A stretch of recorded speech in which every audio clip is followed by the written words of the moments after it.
vaata, õllekõht ei teki õllest.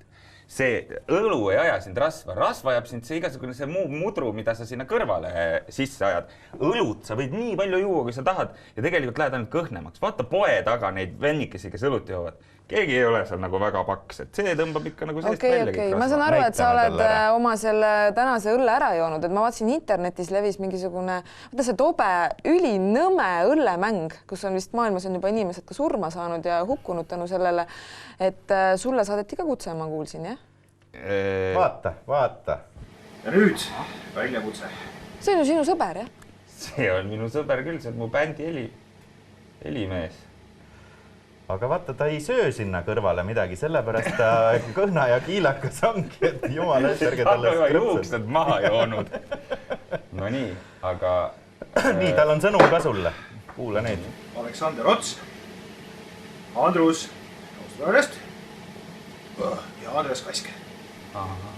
Okei. No nii, selge. Kasti õlut talle võlgu või? Unustage ära. Hops, külmkapi juurde ja vaatame, kas sa ka mees oled. Kuule, tegelikult see on nii nõme idee. Esiteks mulle absoluutselt ei meeldi paksud mehed.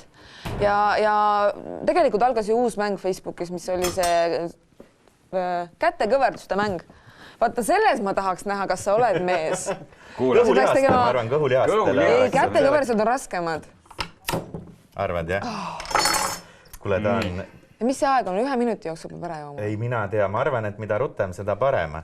Aga vaata, sa ütlesid mingi kõhulihastel, vaata, oluline on kõiki lihaseid treenida, et mul on tunne, et väga tähtis on ka näiteks, et inimesed saadaksid teineteisele Rubiku kuubiku, nii-öelda, pange 3 järgmist Rubiku kuubik kokku või nii, kuule, joob, kuule, ta on harjutanud seda.